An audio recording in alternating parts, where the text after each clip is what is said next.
The rhythmic ticking of the wall clock echoed through the otherwise silent classroom, marking time with metronomic precision as Daniel Escobar, known universally as Donkey, pushed his mop across the gleaming linoleum floor. The sound had become a faithful companion during his 15 years of service at Westfield Engineering Academy, a private institution that prided itself on producing the nation's brightest minds. The clock read 5:43 in the afternoon. Students and faculty had departed hours ago, leaving behind the usual chaos for him to restore to order. Chalk dust hung in the air, catching the golden light that streamed through half-closed blinds, illuminating the dancing particles like microscopic angels suspended in the sacred space between heaven and earth. Donkey paused, leaning on his mop handle, his weathered hands bearing the calluses and cracks that testified to decades of honest labor. At 47, his once black hair had surrendered significant territory to gray, particularly at the temples. The blue maintenance coveralls he wore, a size too large, hung from his frame like a flag on a windless day. He'd lost weight recently. His wife Maria's illness had stolen his appetite along with their savings. The brass belt buckle that had once been snug against his stomach now dangled loosely. Secured through a hastily added hole, he'd punched himself with a screwdriver from the maintenance closet. He approached the chalkboard, where Professor Lawrence had been holding court earlier that day. Advanced differential equations, the most prestigious class at Westfield, attended only by seniors with perfect GPAs and futures as certain as sunrise. Donkey squinted at the complex formulas that covered the board in the professor's elegant handwriting. Though he had never progressed beyond the 9th grade in his native Honduras, numbers had always spoken to him in a language more intuitive than English, or even Spanish. "That doesn't look right," he murmured to himself, the words dissolving into the empty classroom. The door swung open with a soft creak.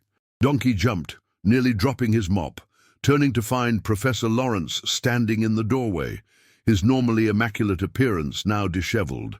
His silk tie hung askew, and his Italian leather briefcase dangled precariously from 2 fingers, as if it suddenly weighed 100 pounds.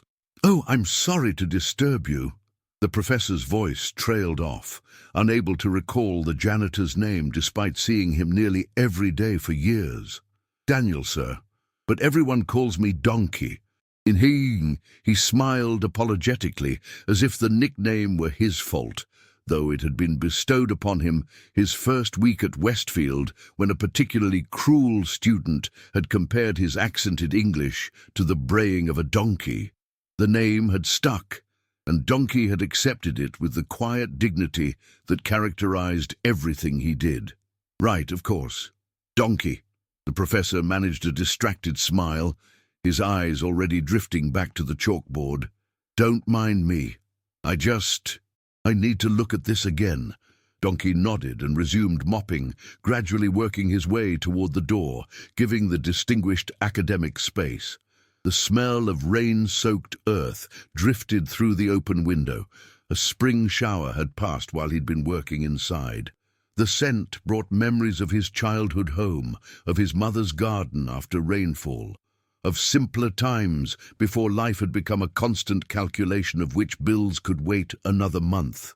Professor Lawrence stood before the chalkboard, hands clasped behind his back, rocking slightly on his heels. His lips moved silently as he traced the equations. "It just doesn't," he muttered, then shook his head in frustration. Donkey hesitated at the door, mop in hand. "Sir, is something wrong?" Lawrence sighed deeply, running fingers through his salt and pepper hair. "It's nothing you need to worry about, Donkey. Just an engineering problem that's proving stubborn." "I should finish the other rooms," Donkey said, but didn't move. The professor turned, regarding the cleaner with an expression halfway between annoyance and amusement. "It's a specialized calculation for the new bridge project downtown. The city contracted our department to verify the stress tolerances, and I found, well, a potential flaw in the initial design. But my solution isn't working either." He gestured to the board with a hint of embarrassment. "I've been at it for days." Donkey's eyes flickered to the equations, then back to the floor. The small wooden cross he kept in his pocket seemed to press against his thigh, a gentle reminder of both humility and courage. His mother had given it to him before he'd left Honduras, telling him that faith didn't require education to blossom, but still he hesitated. "I should go," he said finally, turning toward the door. "Wait." The professor's voice stopped him. "You were looking at the board earlier. Did you see something?" Donkey's grip tightened on the mop handle. In that moment he made a choice that would alter the course of many lives, including his own. "The denominator in the third equation," he said softly, still not looking up. "I think it's supposed to be negative." The clock ticked 7 times before Professor Lawrence responded. "What?" "And the integral symbol in the second line is missing its limits." Donkey finally looked up, meeting the professor's incredulous stare. "How would you possibly know that?" Lawrence's voice wasn't unkind, merely stunned. Donkey shrugged, embarrassment heating his cheeks. "Numbers make sense to me. Always have." The professor turned back to the board, scrutinizing the sections Donkey had mentioned. He picked up a piece of chalk, made several notations, then stepped back. His eyes widened. "That actually helps. That actually—" He made more calculations, his chalk scratching frantically against the board. But there's still something missing in the final transformation. The classroom door swung open again, and Dean Harrington entered with Dr. Zhang from the Civil Engineering Department. Both looked as harried as Lawrence. "Tell me you've solved it," the dean said without preamble. "The mayor called again. They need our assessment by tomorrow morning, or they'll delay breaking ground, which will cost the city millions, I know." Lawrence gestured helplessly at the board. "I'm close, but close isn't good enough, James." The dean's voice carried the weight of considerable stress. "This project has the attention of everyone from City Hall to the governor's office." Dr. Zhang approached the board, studying the new notations. "You've made progress since this morning." "Yes, well," Lawrence glanced at Donkey, who was inching toward the door, trying to make himself invisible. "I had a fresh perspective." The dean noticed Donkey for the first time. "You can finish cleaning later. We need the room." "Actually," Lawrence said slowly, "it's fine, Professor." Donkey nodded respectfully to the assembled academics. "I'll come back." As he slipped into the hallway, he heard the professors' voices rise in animated discussion, the tension palpable even through the closed door. The small wooden cross had slipped from his pocket during his work, and now lay on the floor beside a student desk. Donkey retrieved it, running his thumb over its smooth surface before returning it to his pocket. The smell of rain earth lingered in the corridor, stronger now, as if following him. He wheeled his cleaning cart toward the faculty lounge. His mind still working through the equations he'd seen. There was something else, something about the relationship between the variables that didn't quite align. The professors were brilliant men, far more educated than he could ever hope to be, but sometimes brilliance created its own blind spots. Sometimes it took a different kind of seeing. The following morning, Donkey arrived at work earlier than usual. Maria had had a difficult night, her coughing spells worse than before. The doctor had mentioned a specialist in the city, but specialists required money they didn't have. The rhythmic ticking of the old alarm clock beside their bed had kept Donkey company through the pre-dawn hours, as he'd held his wife's hand, praying for comfort, if not healing. He made his way to classroom 17, expecting to find it empty at 6:30 in the morning. Instead, he discovered Professor Lawrence asleep at the desk, his head resting on folded arms, the chalkboard now completely filled with calculations. The clock on the wall ticked steadily, marking the passage of night into day. Donkey set down his cleaning cart quietly, but the soft rattle was enough to rouse the professor, who lifted his head with a disoriented jerk. "I'm sorry, sir. I didn't mean to wake you." Lawrence blinked, then rubbed his face with both hands. "What time is it?" 6:32, sir." The professor groaned. "I've been here all night." He gestured toward the board. "And I'm still missing something." Donkey glanced at the equations, his mind immediately processing the complex mathematical relationships. Without thinking, he said, "You're still using Cartesian coordinates for the final solution." "What?" "The bridge isn't a straight line. For the curved sections, cylindrical coordinates would simplify the—" Donkey stopped abruptly, horrified at his own presumption. Lawrence stared at him, then back at the board. "Cylindrical," he murmured, then suddenly straightened. "My God." "Of course!" He stood up so quickly his chair toppled backward, grabbing a fresh piece of chalk and erasing a section of the board with his sleeve. "If we transform these variables—" The door opened, and Dean Harrington entered with several other professors, including Dr. Zhang. They stopped short at the sight of Lawrence frantically writing new equations, while Donkey stood awkwardly by his cleaning cart. "James, tell me you have something," the dean said. Yes, I think I do." Lawrence stepped back from the board, revealing a completely restructured final section. "The problem was we were constraining ourselves to a traditional approach. But if we use cylindrical coordinates for the curved sections of the bridge—" The other professors crowded around the board, murmuring as they followed the calculations. Dr. Zhang nodded slowly, then more vigorously. This works. The stress distribution is much more elegant this way." Dean Harrington's shoulders visibly relaxed. "So we can tell the mayor it's sound." "Better than sound," Lawrence said. "It's actually more stable than the original design would have been." The dean clasped Lawrence's shoulder. "Brilliant work, James. I knew you'd come through." Donkey used the moment to slip toward the door, but Lawrence called after him. "Actually, Dean, I had some help." He gestured toward Donkey. The dean looked confused. "From the janitor." "His name is Daniel," Lawrence said. "And yes, he spotted several critical errors in my approach." The other professors exchanged skeptical glances. Dr. Zhang raised an eyebrow. "Is this a joke, James?" "Show them," Lawrence said to Donkey, his voice gentle but insistent. "Show them what you showed me." Donkey felt the weight of every gaze in the room. The clock ticked loudly in the sudden silence, each second stretching painfully. The smell of rain earth seemed to intensify, grounding him in this moment of decision. He could deny it, walk away, return to the comfortable invisibility that had been his protection for so long. Or he could step forward.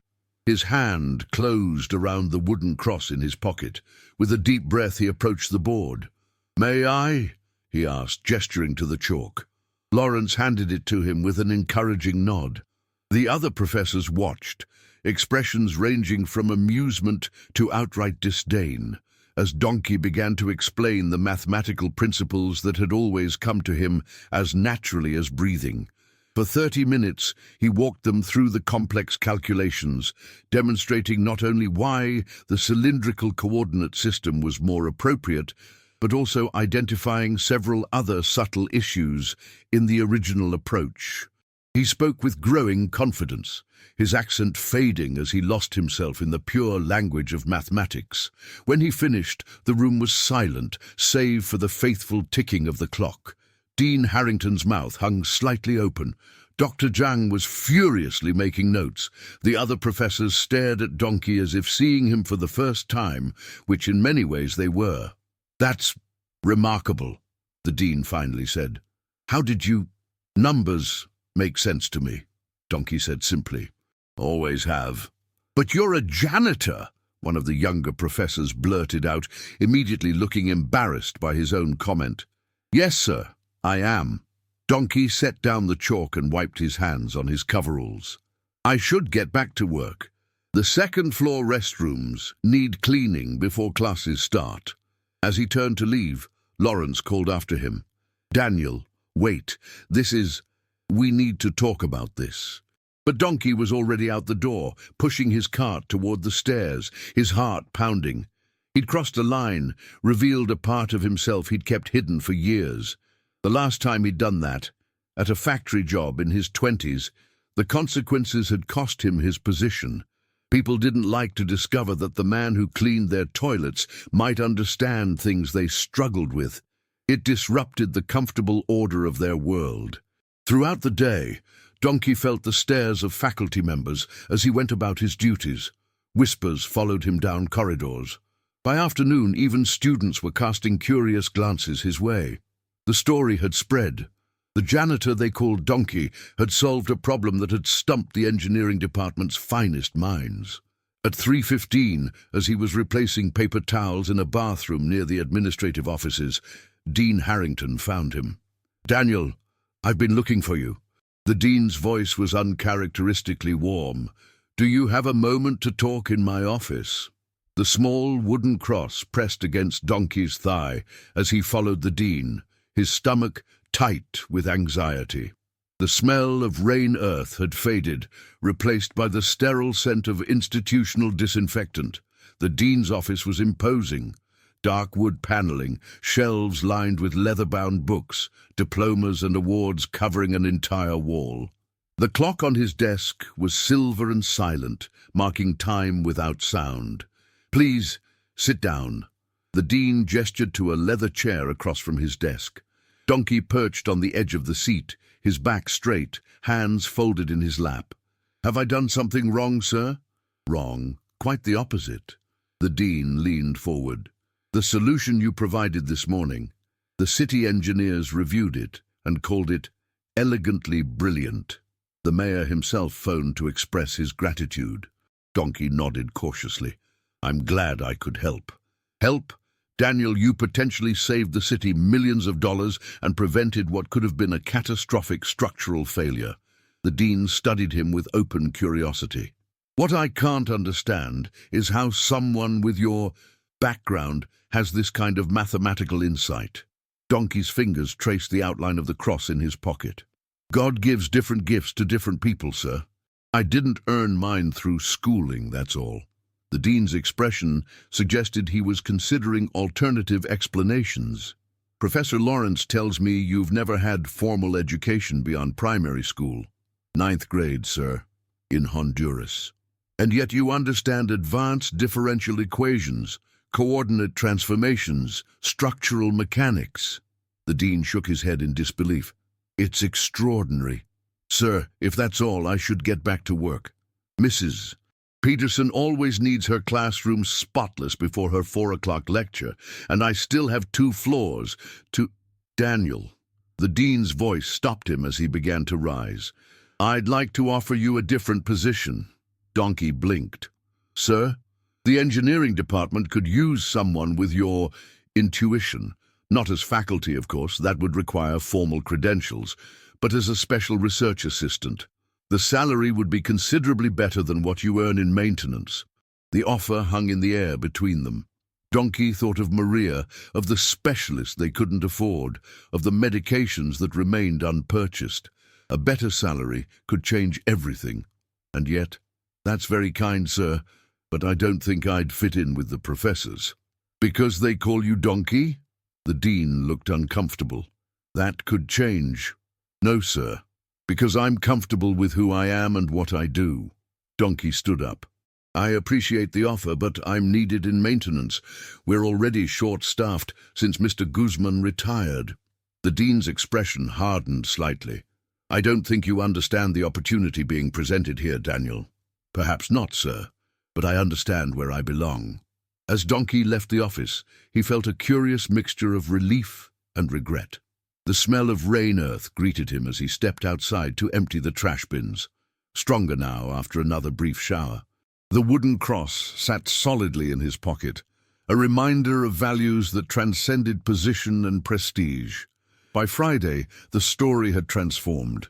In the restrooms, Donkey overheard students talking about the janitor savant, who had shown up the entire engineering faculty. In the faculty lounge, professors speculated about his background, some suggesting he must have had education somewhere that he wasn't disclosing. The simple truth that numbers spoke to him in a language more profound than words seemed too implausible for many to accept. Professor Lawrence found him Friday afternoon as he was preparing to leave for the weekend. Maria had a doctor's appointment, and Donkey had arranged to leave 30 minutes early. "Daniel, do you have a moment?" Donkey checked his watch, a cheap digital model with a cracked face. A short one, sir. My wife has a medical appointment. Lawrence nodded. I won't keep you. I just wanted to say, I'm sorry. Donkey looked up in surprise. For what, sir? For not seeing you. For 3 years you've cleaned my classroom, and I never once really looked at you. The professor's expression was genuinely contrite. And when I mentioned your contribution to the bridge solution at the department meeting yesterday, several colleagues suggested I must be mistaken or exaggerating. They couldn't believe that. That a janitor could understand mathematics, Donkey finished for him. Yes, Lawrence looked ashamed. Our academic arrogance is showing, I'm afraid. The clock in the hallway ticked steadily, counting down the minutes until Donkey needed to leave. The smell of rain earth had faded, replaced by the sharp scent of the industrial floor cleaner he'd been using. It doesn't matter, Professor. What matters is that the bridge will be safe. Lawrence studied him with newfound respect. The dean mentioned he offered you a position. Yes, and you declined, Donkey nodded. This work suits me, but with your abilities. My abilities are between me and God, sir. Donkey smiled gently. And they're not wasted, even when I'm cleaning toilets. The professor seemed about to argue, then stopped himself. You're an unusual man, Daniel Escobar. Just a man, sir, like any other. Dad. As Donkey walked home, they had only one car, and Maria had taken it to run errands before her appointment. Dark clouds gathered overhead, promising another spring shower. The smell of rain earth intensified, as if the world were holding its breath in anticipation. The wooden cross bounced gently against his thigh, with each step a rhythm as steady as his faith. The weekend passed quietly. On Monday, Donkey arrived at work to find an unusual scene in classroom 17. Professor Lawrence was at the board, but instead of his usual advanced differential equations class, the room was filled with faculty members from various departments. The dean stood near the window, arms crossed. Dr. Zhang sat in a student desk much too small for his frame. When Donkey entered with his cleaning cart, conversation stopped. All eyes turned to him. Daniel, Professor Lawrence said, we were hoping you'd join us. Donkey hesitated in the doorway. I don't understand. Please, the professor gestured to an empty chair at the front of the room. We have a proposition for you. The clock ticked loudly in the silence as Donkey made his way to the offered seat, acutely aware of his worn work boots and faded coveralls amid the suits and ties that surrounded him. The wooden cross in his pocket seemed heavier than usual. Daniel, the dean began once Donkey was seated. After considerable discussion, the faculty senate has authorized me to make you an unprecedented offer. Donkey's fingers found the cross, his thumb tracing its familiar contours. We would like to create a special position for you, mathematical consultant to the engineering department, while allowing you to maintain your current role in maintenance if that's truly your preference. The dean seemed both bewildered and impressed by this last point. You would receive additional compensation for consultation hours, and the university would provide full health benefits for you and your family. The smell of rain earth drifted through the open window. Though no rain had fallen that morning, it seemed to Donkey a sign of divine presence in this moment of decision. Why? He asked simply. The dean looked taken aback. Why? Because your mathematical insight is extraordinary, because you solved in minutes what our entire department couldn't resolve in days, because we were wrong, Professor Lawrence interrupted. We judged you by your position rather than your abilities, because intellectual arrogance blinded us to the possibility that wisdom might come from unexpected sources. Dr. Zhang nodded.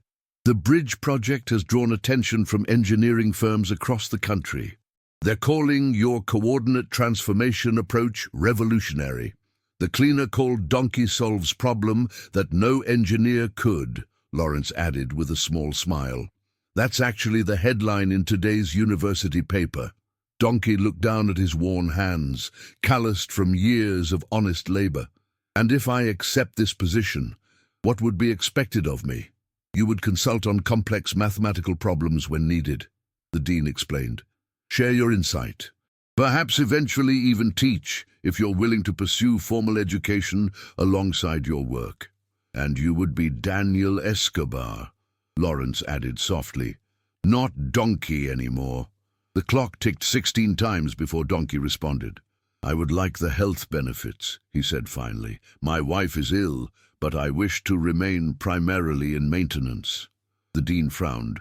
But with your abilities, my abilities are a gift, Donkey said firmly. But so is honest work, and so is knowing one's place in the world. I am a cleaner who understands mathematics. That is enough. His hand closed around the wooden cross in his pocket, drawing strength from its solid presence. The smell of rain earth enveloped him, as comforting as his mother's embrace all those years ago in Honduras. One by one, the assembled faculty members nodded in acceptance. Something had shifted in the room, and in the entire university.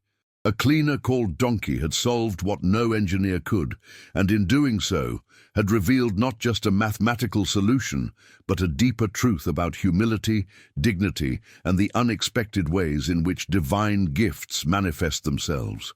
Then it's settled, the dean said, extending his hand. Welcome to the faculty, Mr. Escobar. Thank you, Donkey replied, his voice steady. But I prefer Daniel. Just Daniel. As the meeting dispersed, Professor Lawrence remained behind, watching as Donkey returned to his cleaning cart. You're really going to keep mopping floors? He asked, genuine curiosity in his voice. Donkey smiled, his eyes crinkling at the corners. The floors won't clean themselves, Professor, and there is dignity in all honest work. But you'll consult on mathematical problems? When needed. Donkey began mopping the classroom floor with the same care he'd always shown. God places us where we're meant to be, Professor. Sometimes we're too busy looking up to realize we're already exactly where we should be. The professor watched him work for a moment longer, then nodded slowly. I think I have more to learn from you than just mathematics, Daniel. 6 months later, Daniel still pushed his mop through the corridors of Westfield Engineering Academy, but much else had changed. Maria's health had improved dramatically under the care of the specialist they could now afford.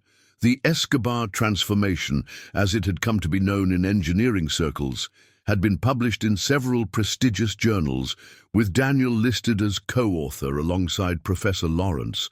Students no longer called him Donkey. Faculty members nodded respectfully when they passed him in the halls.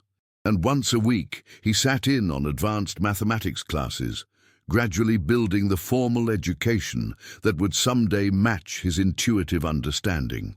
On a rainy Thursday afternoon, as Daniel cleaned the windows in classroom 17, Professor Lawrence entered with a distinguished visitor, the mayor himself, come to personally thank the man whose insight had saved the city millions and ensured the safety of countless future commuters.